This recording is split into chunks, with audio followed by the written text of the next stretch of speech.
Hey, you're listening to episode 17 of the TA Pedals podcast. I'm Tristan. And I'm Stephon.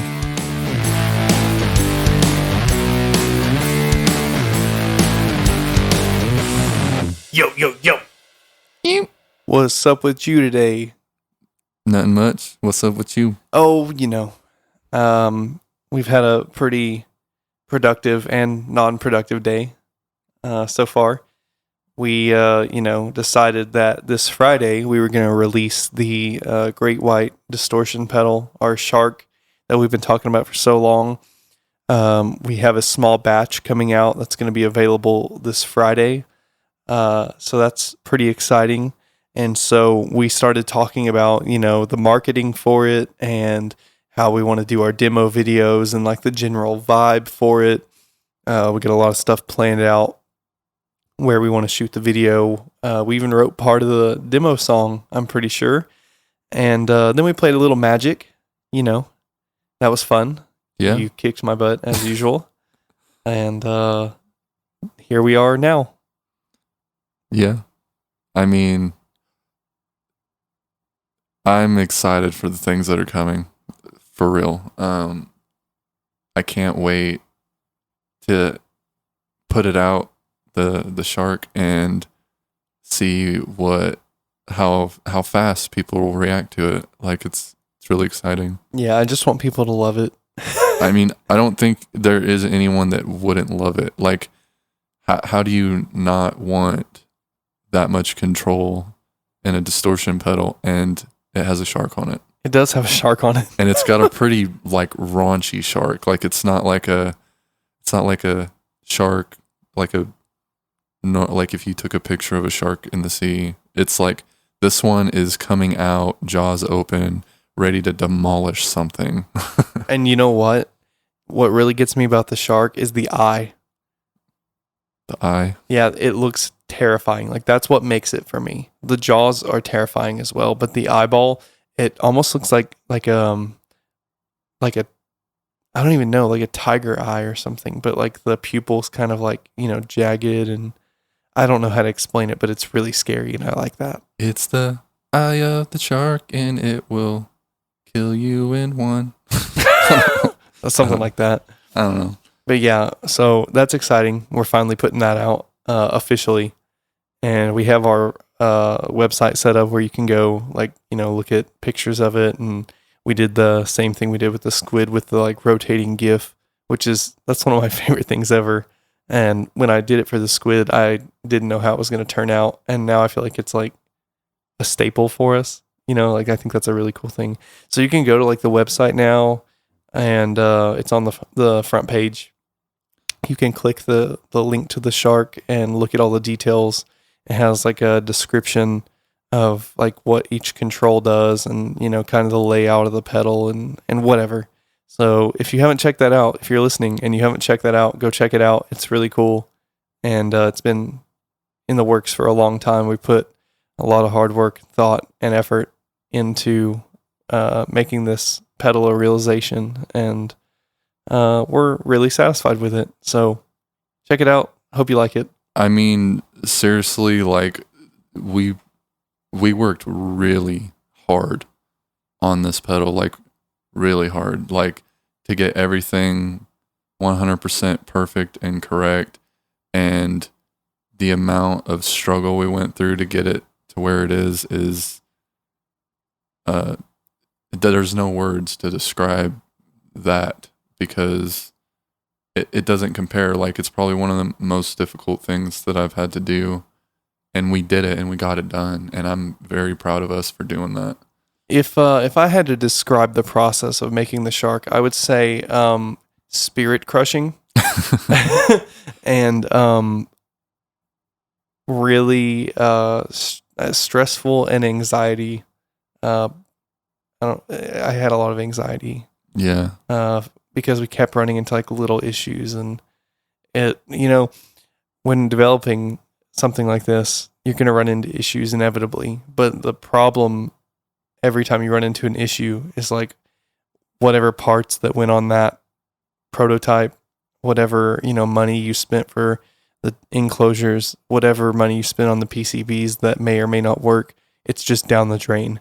And so not only did we put, effort and time into it and skill, we put a lot of money into it too, mostly by, having to refine the fit of the pedal in the enclosure because, whatever. We've already talked about that. I'm not going to go into it, but it was just a lot of work. Yeah. Refining it to get it to where we want it to be.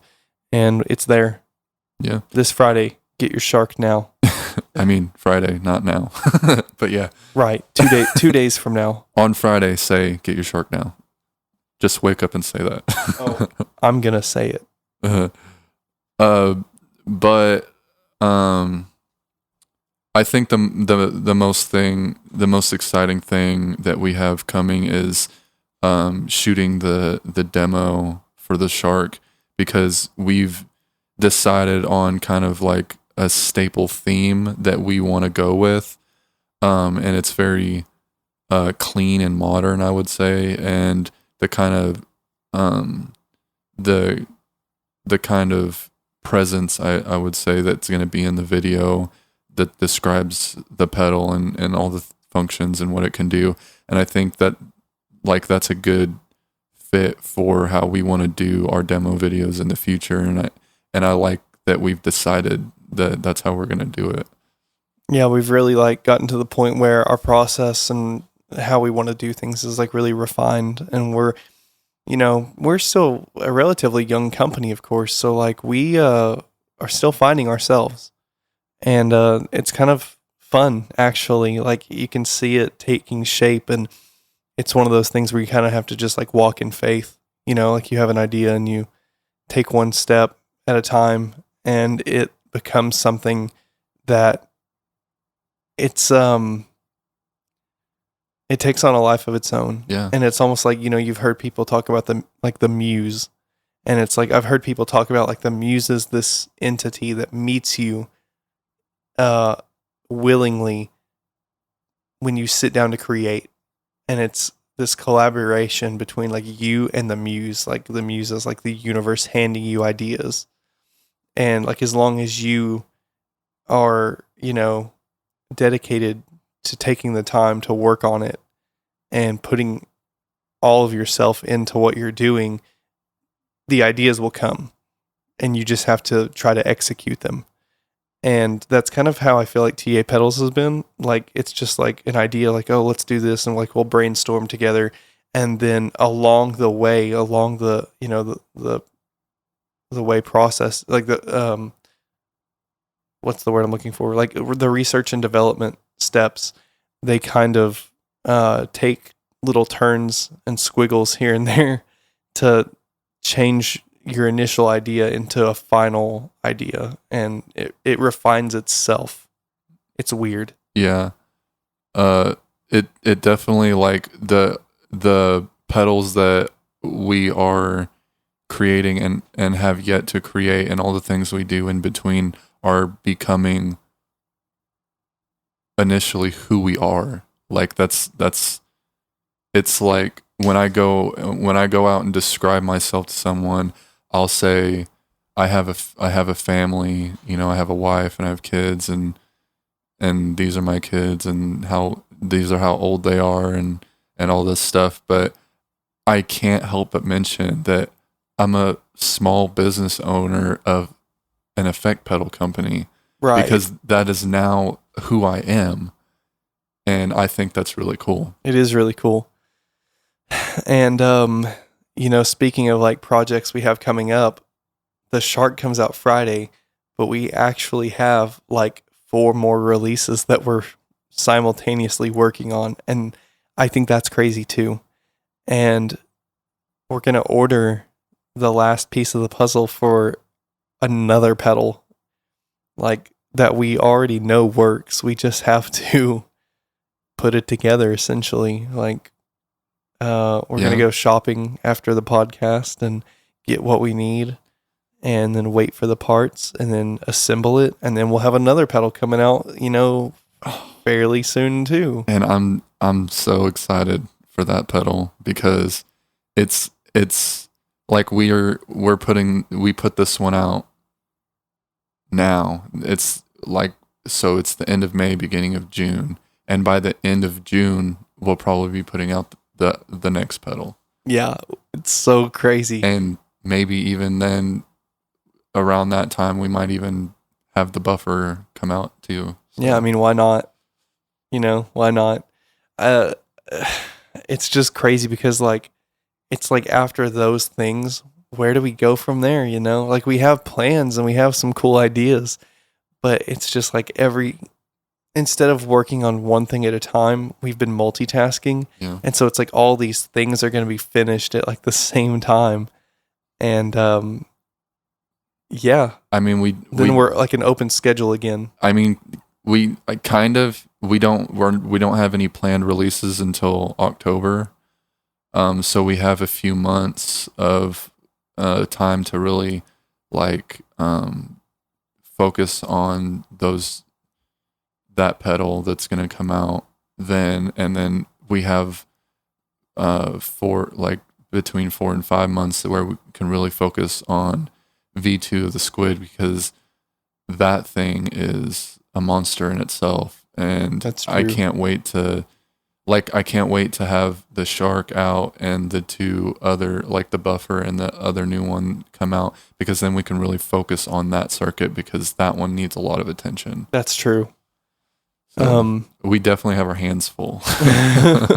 It's like we're on the cusp of all 4 of these other, or I guess 3 now that the Shark's done, but 3 projects being finished.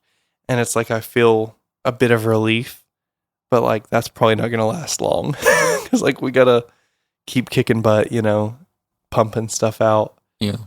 And yeah, that's where we're at. So that's pretty exciting. I think it's a good spot to be in. I think so too. So yeah, definitely if you're listening, keep your eyes peeled for like on our social media, specifically Instagram.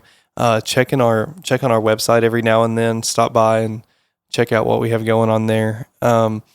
It's gonna come in waves from now on. Like we're gonna have, we're gonna be able to space out releases where we have time to make cool stuff for you guys to enjoy, and like demos for you to watch, and information for you to consume, and whatever. So definitely like try to stay up with us. We're not gonna overload you, but we definitely have quite a bit coming your way. So it's gonna be a busy summer.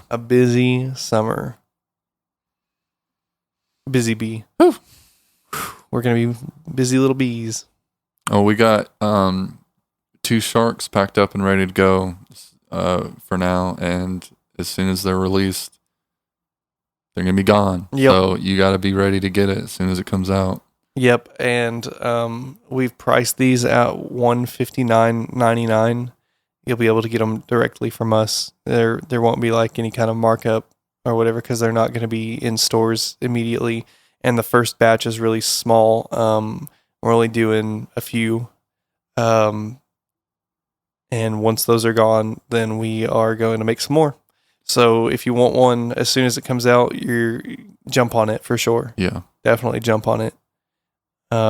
We've seen similarly priced, or similar products priced around anywhere from like $199 to like $219. So for as many features as this pedal has, it's a steal. It's well priced for sure, and it is just like the Squid. We only use like the top quality components we have, and it has a lifetime warranty on it too. So if it ever breaks down and we're still in business, you can just hit us up and we'll repair it for you or whatever. So yeah, I think that says it all. Yeah. So not to quickly change the subject, but I heard something this morning that I just can't get out of my head. Oh man, what is it? And it's kind of weird. It's completely unrelated, by the way. Oh, that's fine. That's what this podcast is all about. So on my way down here driving, I was listening to the radio, and they have like a talk show kind of thing going on in the mornings. And I heard one of the people, they were talking about how there's some sort of demon boulder somewhere. I didn't catch where or what, anything about it. Like, I haven't done any research on it. I just heard it and I thought it was really interesting. So there's this supposed demon boulder, and the claims are that anyone who touches it dies. And sometime recently it's cracked and people are freaking out, that saying there's going to be a demon that pops out of the boulder. What in the world? Yeah. So I haven't done any research on it, so I'm going to see if I can find something on it right now to maybe give us a little bit more information, because I think that's crazy. That is crazy. That's a really weird story. Do they know that everyone who doesn't touch it dies too? I mean, you're not wrong. But it says 1,000-year-old ancient Japanese demon stone ceiling Seshoeseki cracked open yesterday, warning for 2022, like the other 2020 years, hold on to your butts. So yeah, what do you think about that? Well, I'm not superstitious. I do believe in certain spiritual things, but it's pretty. I don't even know what you would say. Like, I guess traditional viewpoints. I don't think that touching the rock has anything to do with the people dying. Correlation doesn't equal causation. That being said, it depends on how these people are dying. Like, are they dying with from radiation? Like, is the rock giving off radiation? Is it pure lead? And then they're like sticking their hands in their mouth after they touch it. I mean, I don't know. Like, I don't have enough information to really draw a conclusion, but I don't believe a demon's going to crawl out of it. And I don't believe that people are dying due to the superstitious aspect of the rock. So I'm reading this article kind of thing while I'm listening to you. And I came across something I thought was very funny and ironic.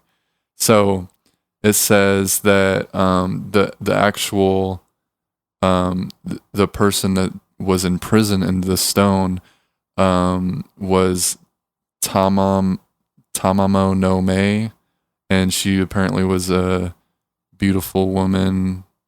She was part of some secret plot to kill a feudal warlord or something like that. Anyway, it says her true identity was supposedly an evil nine-tailed fox. Of course it was. And she was... Kurama? Well, no. But, I mean, it's pretty funny. Like, it is a Japanese, mythical kind of legend. Right. And, it's funny that that's incorporated kind of into some anime. Yeah, definitely. Anyway, it said that she was killed by a warrior, and she turned into a stone called Seshoeseki. Anyway, so I just think it's funny because a lot of people, even if you're not a fan of anime, there's a lot of people out there that are familiar with a certain anime called Naruto. Mm-hmm. And technically there's a nine-tails evil demon fox in that anime. Yeah, the people have always associated, how do I explain, like Japanese mythology and stuff with being evil, especially in the satanic panic years and stuff. Like, for example, Pokemon used to be attacked because they're the Pokemon Ninetales. It's a nine-tailed fox. Yeah. And Jesus was whipped with a cat of nine tails, which is, a whip with sharp stones or razors on the ends. And so you can imagine a whip with nine strands coming off of it with stones tied on the end of those strands, and they would cut you as you were whipped. And then, of course, the whole Naruto thing, the demon fox, whatever. he was like portrayed as like super evil. So people like take those like Japanese myths and stuff and like apply it to things, especially like Christianity in like the last couple, like I guess like the last like few decades, like the 90s and early 2000s. People were all about like attributing nine-tailed things to like demonic activity and stuff, and like saying it was like evil. And I'm like, well, no, because like you guys have to understand that like from the viewpoint of Christianity and also the viewpoint of like Japanese culture, demons are not really the same things. Like they're not the same things. It's just like when you translate things and like, you know, reference things across cultures, sometimes there's not like good replacement words. You know, I guess like for example, genie and jinn. Like what we think of as a genie, like from Aladdin, isn't really the Middle Eastern view of what a jinn is. Yeah. So it's kind of like that, I guess. Jinns are pretty closely related to what Japanese people would consider a demon. Right. Yeah, and so it's kind of weird how it's weird how you kind of like you can go across the globe and there's like a hard line shift from what one meaning is to another, and it's pretty crazy. Well, I think the big difference is like between you know, Eastern and Western culture. Yeah. Like those, for sure. that line, because Western culture is so deeply rooted in, you know, like Christianity and Protestantism and Catholicism and whatever, that like when we think of demons, Americans especially, our mind, I think it's shifting a little bit, but a lot of our minds go directly to like fallen angels that serve Satan. And it's like, that's, well, yeah, but like when we bring other cultures into American pop culture, we have to think of what a demon is a little differently.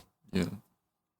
And so, I mean, anyway, it's essentially just a dark spirit. Yeah, or even just a spirit sometimes. Like, I don't know if you ever saw the anime Zatch Bell.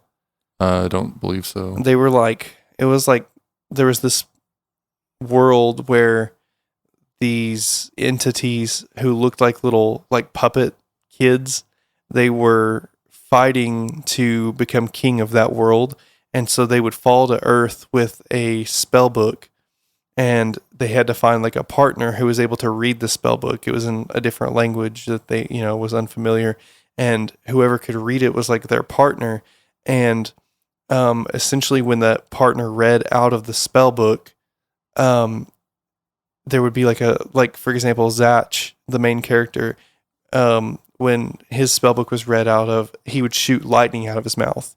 And so like there were different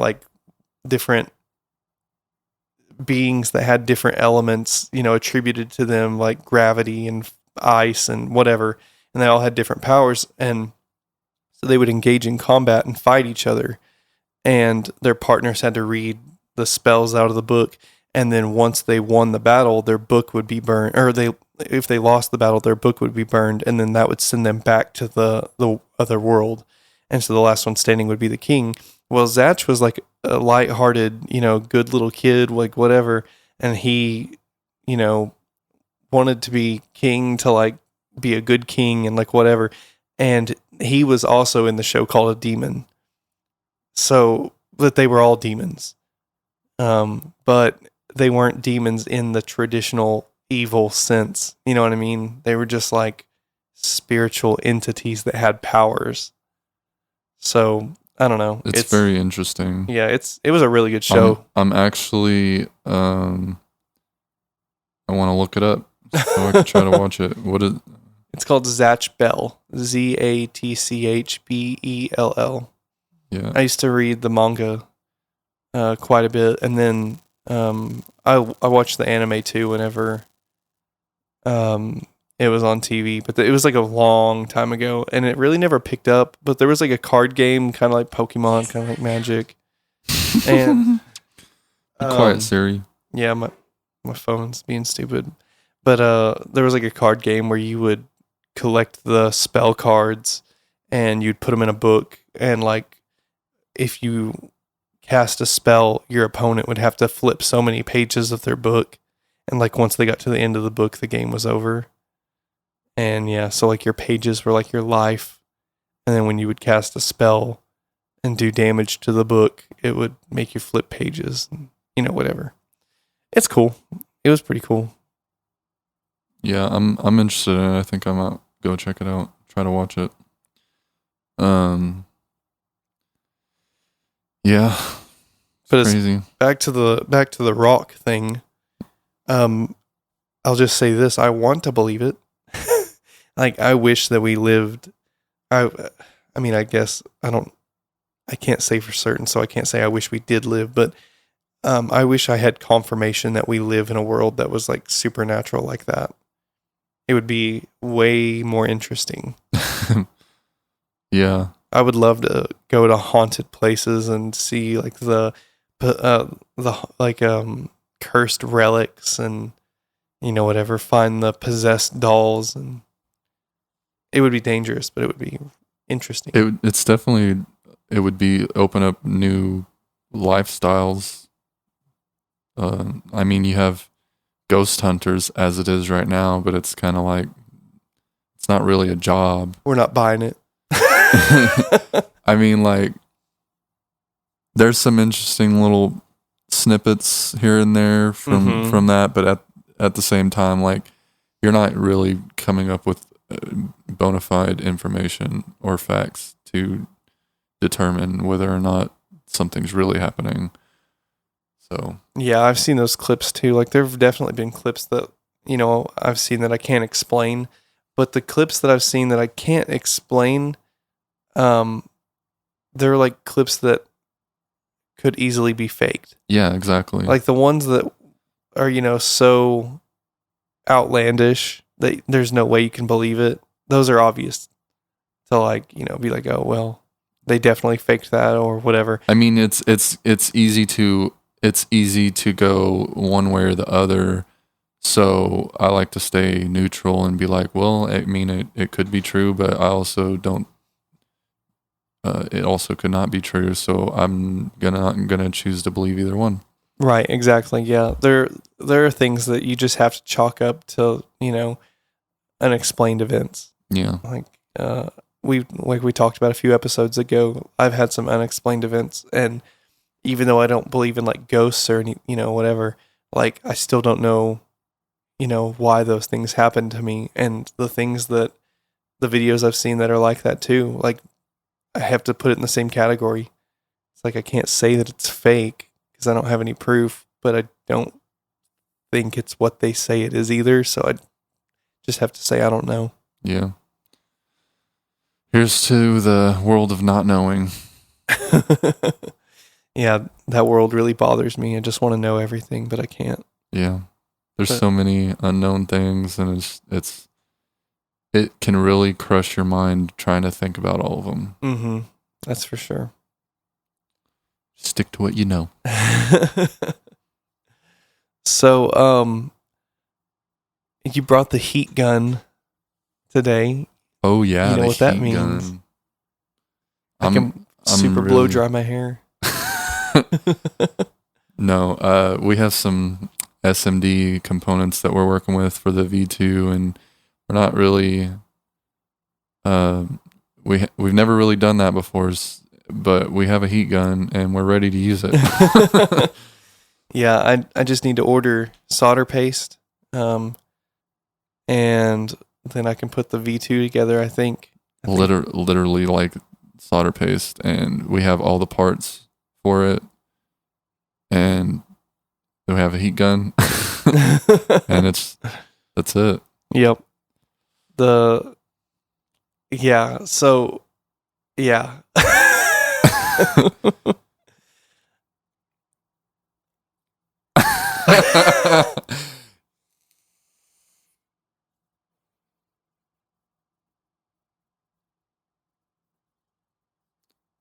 Is that joke out, boy? It's joke time. It's joke time. I yelled at my girlfriend, "If you continue stealing my cooking utensils, I'll move out."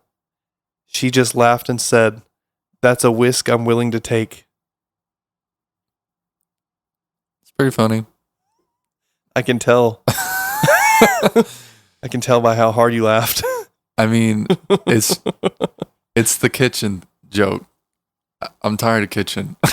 Okay, I got another one then. All right. It's joke time. It's joke time. I asked a mortician if there would ever be glass coffins. He replied, "Remains to be seen." That's a good one. You like that one better? Yeah. The funny thing is I'm pretty sure there is glass coffins. That's morbid. So when I was in college, I was a pre-med student, and I didn't know what I was doing. Neither do the rest of us. Yeah, it was stupid, and I'm glad I didn't go through with it. But I was like studying chemistry, and was really into that, and I could tell you all about the SPDF orbitals and what particles, and had what charge and how they would bond, and if you needed any sort of catalyst, or it's like heat, or like mossy zinc, or whatever. I knew all that stuff, and it was really fun. But then it got stupid, but one of the coolest things that I got to do when I was studying human anatomy was I got to go to a college nearby, and there was a rare opportunity for the class to witness a cadaver dissection. And so I go to this school, and real quick, yeah. Explain what that means, because okay, it's where someone has donated their body to science, and so there's a dead body, and they dissect it. Okay, a dead human body. Okay, so I go to this You're school performing an autopsy without the investigation as to cause of death.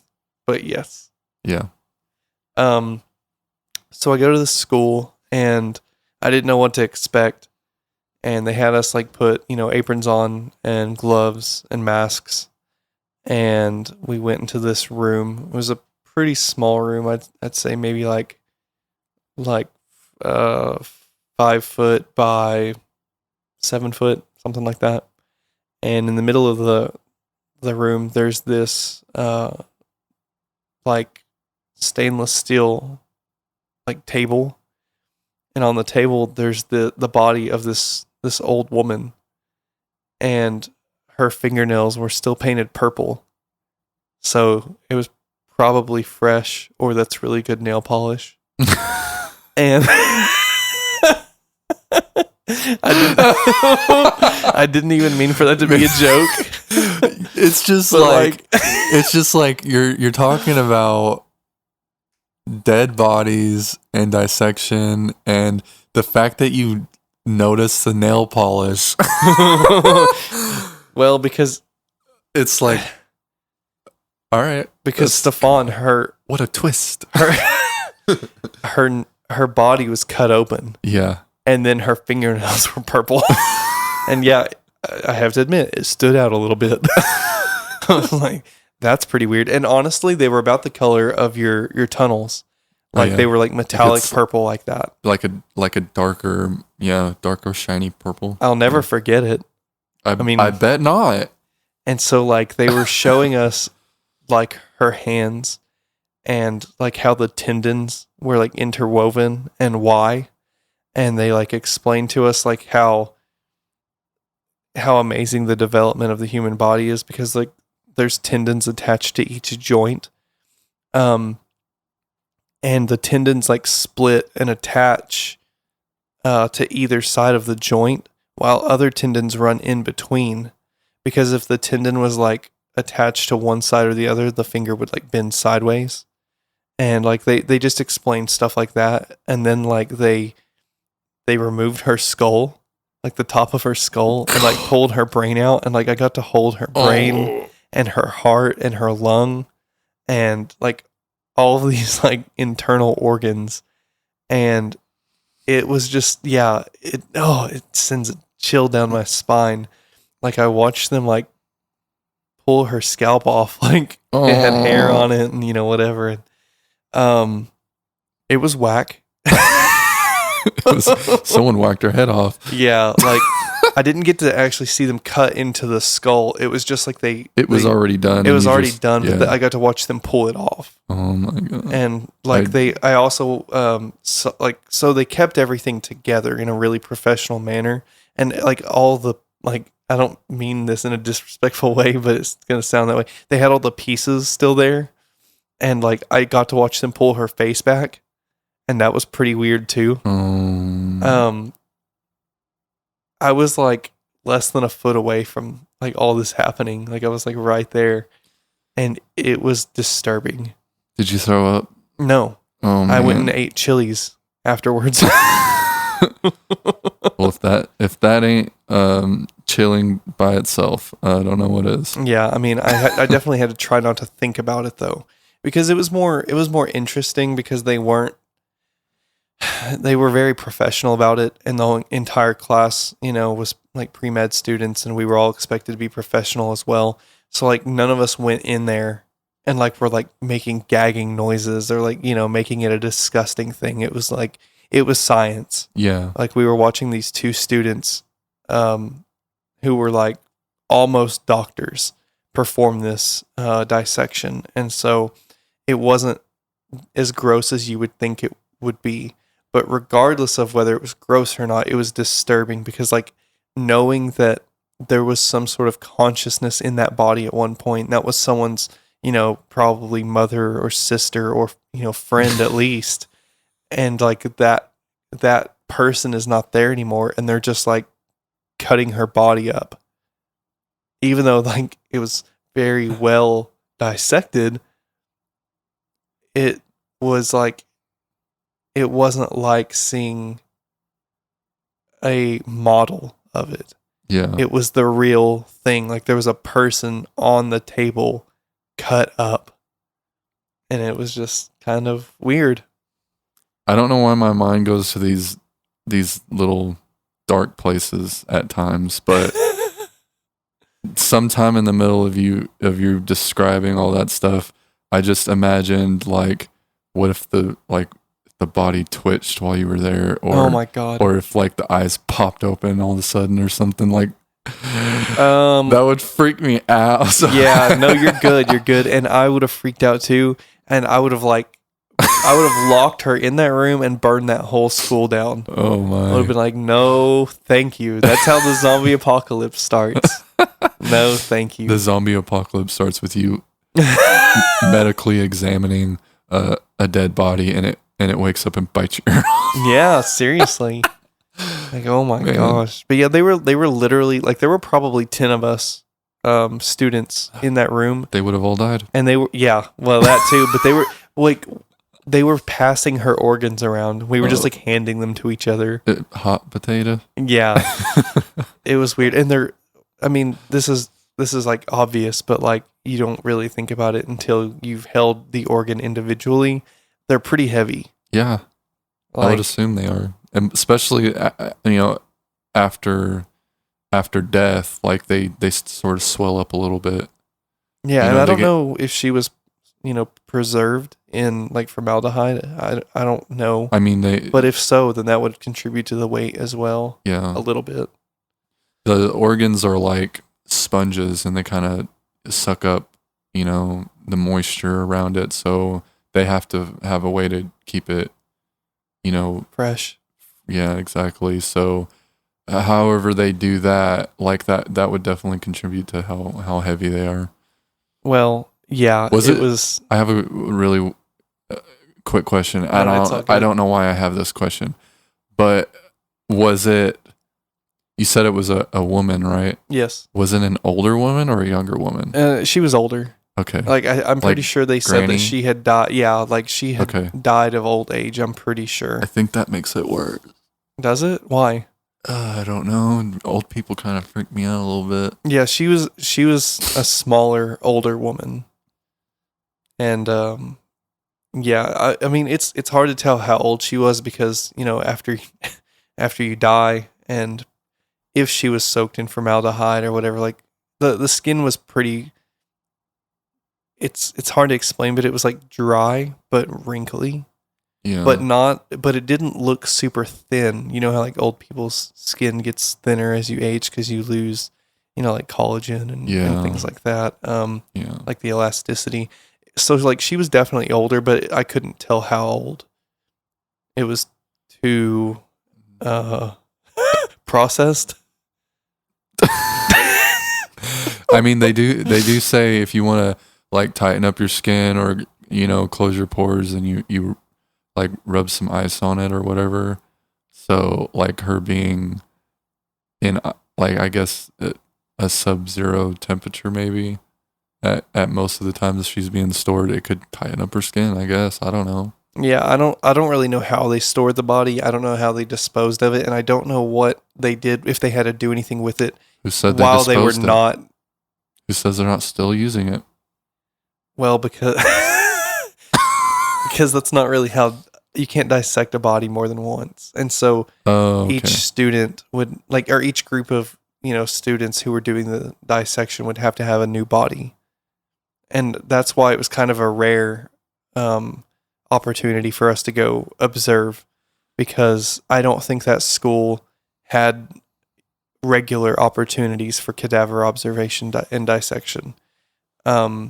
I don't know if it's because of a lack of bodies. Surely not, because people, die all the time. But I don't know if it was because like so few people donate their bodies, or I don't know what the circumstances were. But it was interesting. I mean, you only need one body per year per school, I would think.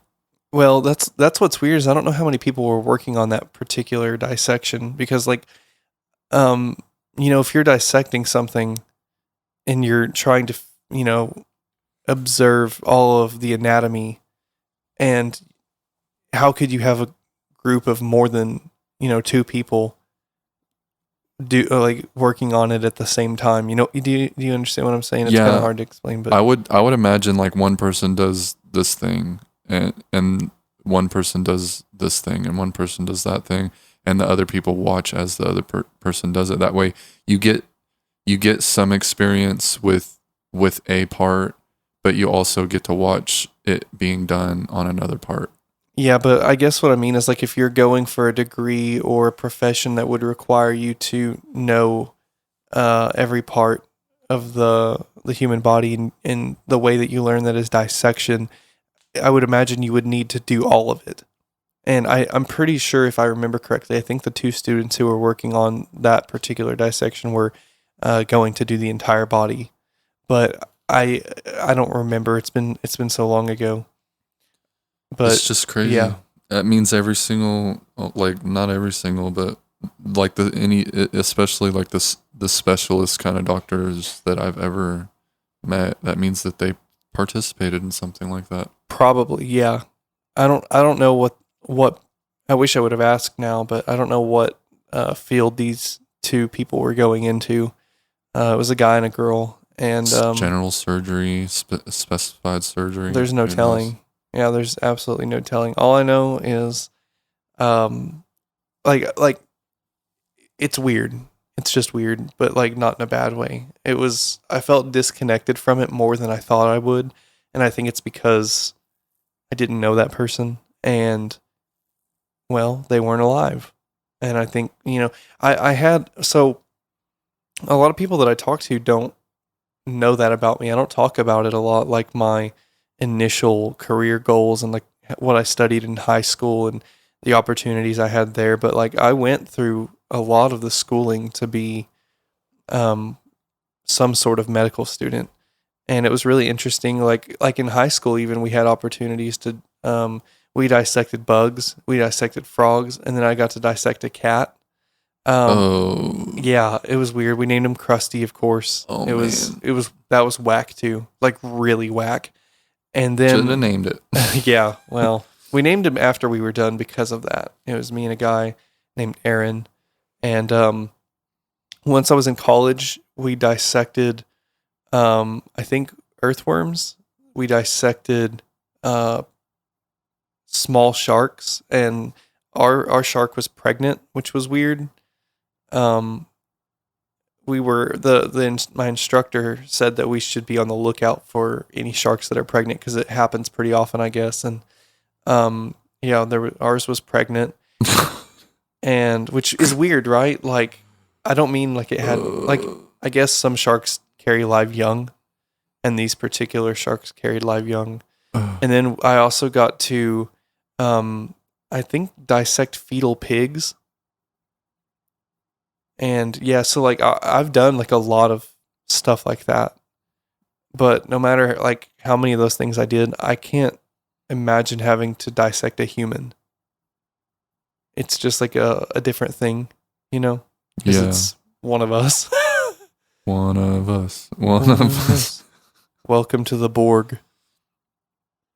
But yeah, I was really into, chemistry and anatomy and all those things before I decided to try to pursue music. And then I went to school for music for a little while. And then I realized like that's not really what I wanted to do either. I was going to be like a music educator, and I've thought about going back for that. But then this whole TA pedals thing started. Like before TA pedals, that's what I was going to do. I was about to buy an 88 key piano and like just like a keyboard kind of thing, but with weighted keys, and so I could actually practice with a real feel of a grand piano. And I was going to, relearn all my theory that, I still have some theory knowledge, but like not as tied on it as I used to be. And so I was going to relearn that, and then I was going to go to the University of Arkansas and try to get my master's degree so I could teach, because I really have a passion for teaching. But, again, like we talk about life throwing you curveballs, and then like I decided to make pedals, and this is going pretty decently, and I'm more interested in like where this goes. And especially since like you're involved and, I have your support and you have my support and we're in it together, I'm more invested in this now. And our families are pretty supportive too. Oh, without a doubt. It's crazy. Yeah. If our families didn't support us, I feel like if we had any other families, they would say that we're not going to make it, give up, and don't spend any more money. Investing in this, because we don't know if it's going to work. I mean, relatively speaking, we haven't put that much money into it, we've put money into it, but we've definitely got, most of it back. Yeah, that's true. It's just like and I think that's what's cool about it is like there's some seed money in it, and like especially in the beginning when I was doing it on my own, like I put quite a bit into it, like probably when you say quite a bit, you're overstating it a lot, because generally speaking, when you're starting a small business, you're looking at somewhere around $10,000 or more. Yeah, I'm definitely overstating it. Like what I mean is like I have a family and bills to pay and didn't take out a business loan and was paying out of pocket. Yeah. And so like with my former lower level of income, and same thing with my wife, and also having to balance like family, expenses and living expenses and stuff with like spending money for pedals.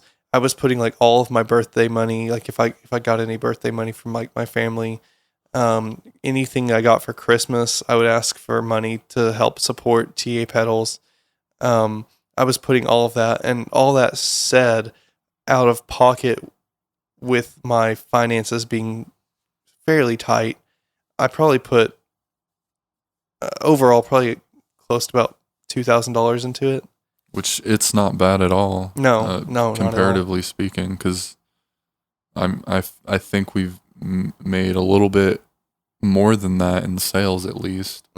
Yeah, and it's it's continuing to grow and all that, but like the cool thing is like what I like about the TA pedal story, like before you got involved and before you really like solidified like this is what we're gonna do, is everything that I was buying was coming, like the money was coming from other pedals that I had made and sold. And so like I started out putting I built a few Amentum boosts, and I built some other like pedal PCB stuff, and they cost me anywhere from $30 to $40 to make, and then I sold them for 70 to 100 depending on the pedal, something like that. And so all of the money that I got from those pedal sales, I bought parts and I bought storage containers and I bought more solder and tools to make more pedals, and it's just been a cycle of that. And so I didn't want to take out any kind of like business loan when we're just starting and kind of feeling it out. And I really like the idea of building it from the ground up with no backing. And so that's kind of what we've done. I mean, we've got offers for backing, but we turned them down because we're not interested in that.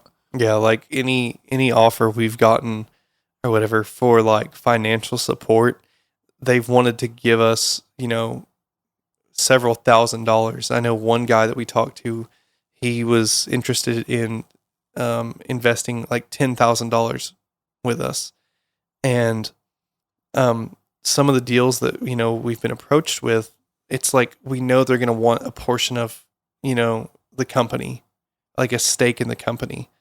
And me and Stephon aren't willing at the moment to, give up part of such a small company because we want to maintain 100% creative control. Yeah, we want every bit of it to be like we're doing all the work and we're putting in all the hours and our own money into it, and we don't want to give that up.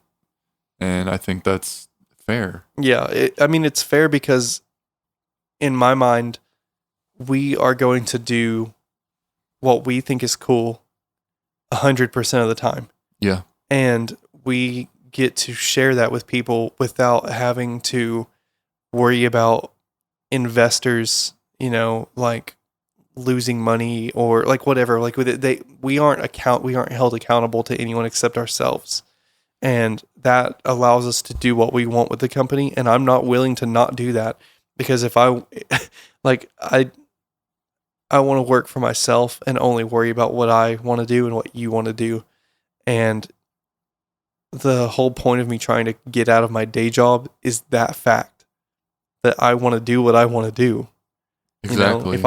If I'm doing what someone else wants me to do, then I'm not going to be happy with that either. And TA Pedals is like a baby to me and you. Yeah. And so I'm not going to sacrifice that, And it's in terms of it's a baby, and let's say we're the parents, we have to love and nurture it and bring it up and teach it right from wrong.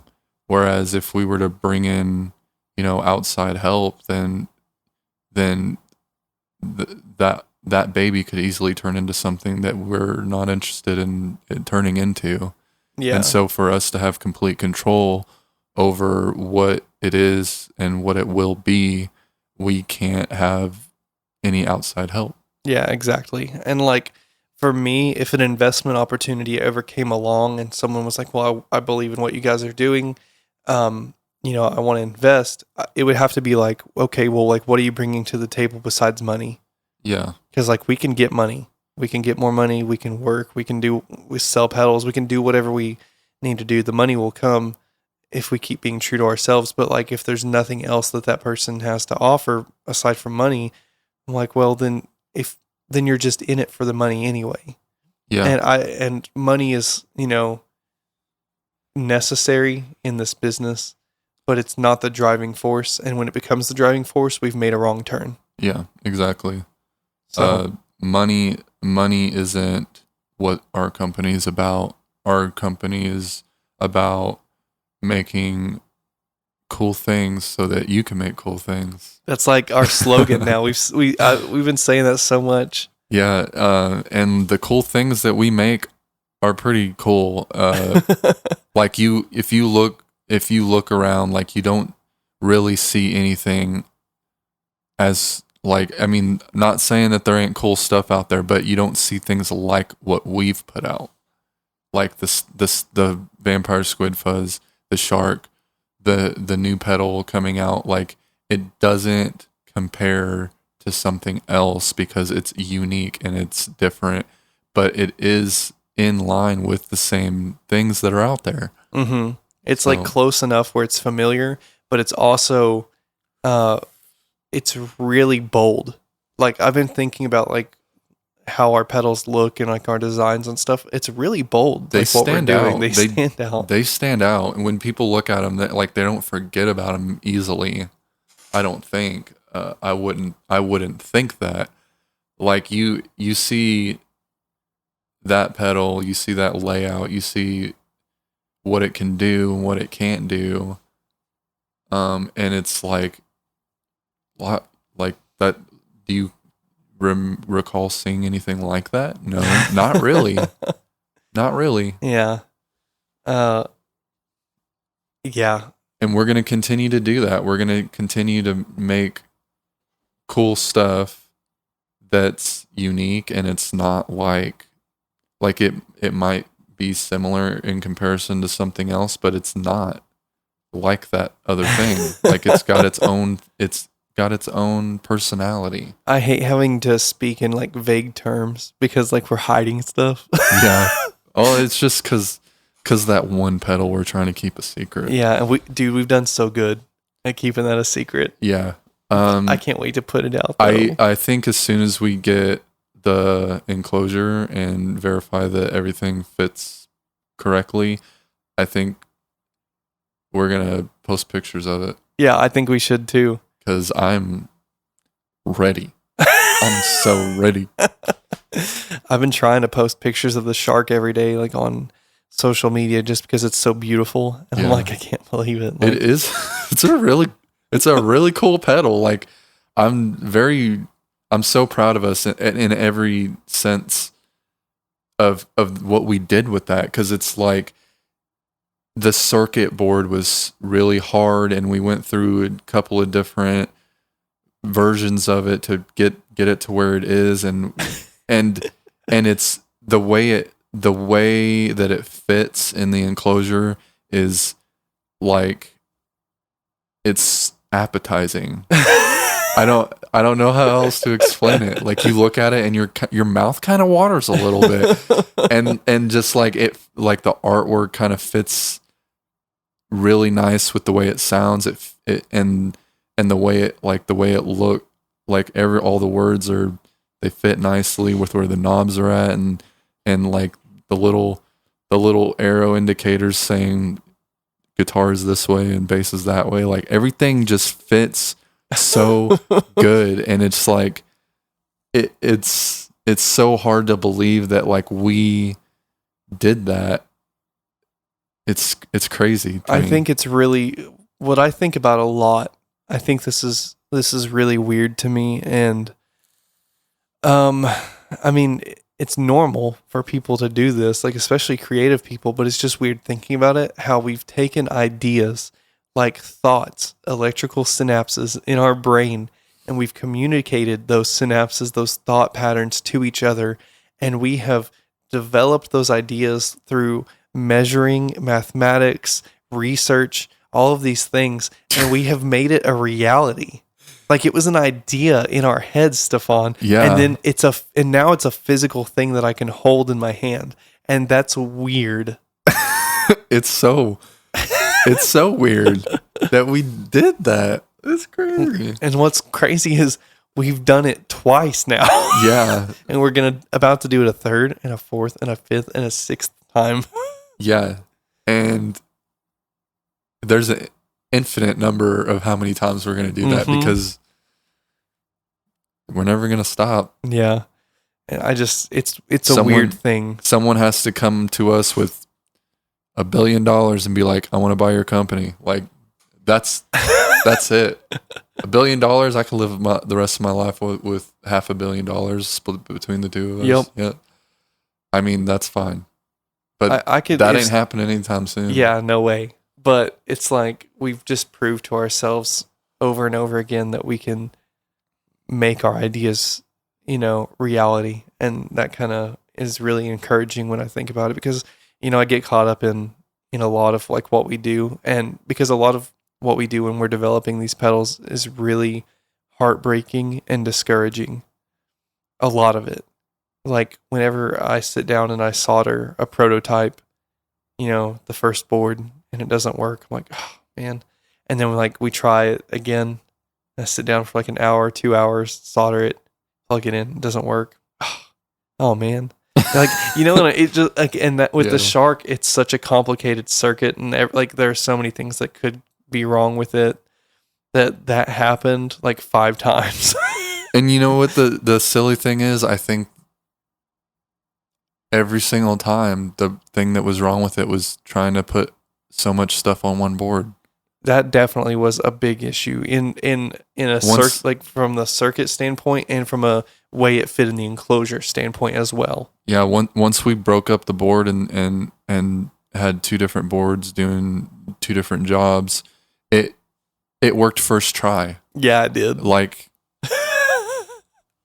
yeah, like, and now that's gonna be our system moving forward, because we figured that out on our own. And we decided like that works, and we know it's going to work, from here on to the future. And now that's it. Like we figured that thing out on our own, got it to work, and now we're implementing that in future pedals. Like it's crazy. Sick. Yeah, it's so sick. Also, I'm really glad that today you finally got to see the Shark and how tight everything is in person. Yeah. Because it's tight. There's not a millimeter of wiggle room. There's not. There's really not. Like from the way the relay board fits into the pedal to the way the pots are, pushed right up against the screw posts at the top of the pedal, the way the LED has to go in, all of it, it's pretty ridiculous. Coordinates, math, geometry, all of those things had to happen. All of those things had to happen in order to get it like that. Yeah, perfectly. Like I've tried to explain how exciting that is to some people, like how tight the pedal fits against the top section of the enclosure. Like it can't go above where the posts for the screws are at the top. But everything, so it has to be like butted right up against those screw posts for the board to fit, but also the holes for all 5 potentiometers and the toggle switch have to be perfectly drilled. Like they have to be perfectly aligned for the board to go through. And so if literally every single thing doesn't line up, it doesn't work. Literally, like unless you've built a pedal, you're not, like, you don't get it. Like you don't get how hard it is to get everything exactly perfect and put exactly where it needs to go. And the way the Shark is put, every single hole has to line up exactly perfect with its corresponding part, or else it will not go in. Like it won't even go into the enclosure. If I were going to compare it to something, if I were going to say like, hey, if you genuinely are curious about understanding this part of the process, like the building part, I would say go buy a parentheses mini fuzz from Pedal PCB along with their relay bypass board. And the 125B version, of course. Yeah, the 125B. Because that's the tightest fit. Yeah, so buy those 2 things and then put it together, and you'll realize how difficult all of this is. Like, it's actually, you know what? You wouldn't even be able to use a relay with that. Just let me rephrase. Just use just well, actually, you could, but you'd have to fit 2 relays in there, which is too much. You probably wouldn't be able to fit it in a 125B. So let me just rephrase and make this simple. Go to Pedal PCB, buy a parentheses mini fuzz, and just build it. It's pretty difficult. It's still not as difficult as the Shark, to be honest, but build that and you'll understand. Like, buy a bare enclosure, drill the holes yourself, and put it together. And once you have that put together, think about how difficult it was, and then think about designing that. Like think about designing something like that from scratch. Yeah. Like you have to come up with the idea, you have to come up with the measurements, you have to come up with all of it. So not only is it putting it together hard, think about having to come up with that entire system, that entire build, all of the math for it. And then you'll understand partially. It's a lot. It's not easy. It's definitely hard work, and I feel like you know, like eventually, like this is going to be our full-time job, and it is a job. Like it is. It's work. Like it's not something that we're just doing for fun and leisure. Like it's real work. Yeah, like, I was doing it for fun at first, and now I'm like, there are days where I'm like, ugh, I don't want to do this. I don't want to build anything. But then I push through it anyway because I realized like that's the dream. Rather do that. I'd rather do that than go to my day job.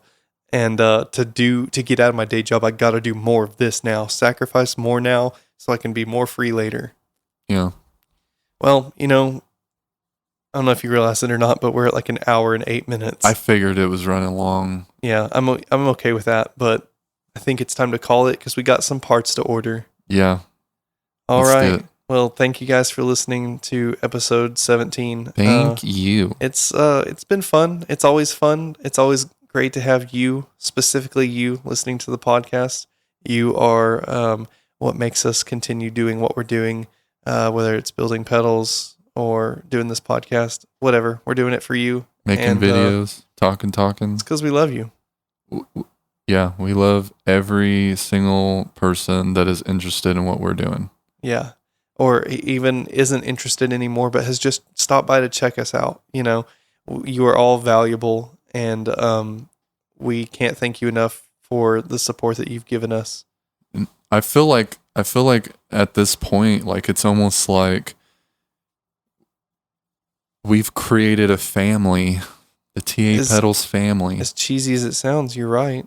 Like we have people, that are surrounding us, that help us and support us, and we do the same as best as we can, to reciprocate, and I feel like that's a family. Indeed, it is. And we've started a company from scratch, and now we're starting a new family from scratch, and we're glad that every single person that is a part of it is a part of it. You guys are awesome. Thank you guys so much for all the support and being cool, and I guess we'll see y'all next time. Yep. Bye. Bye.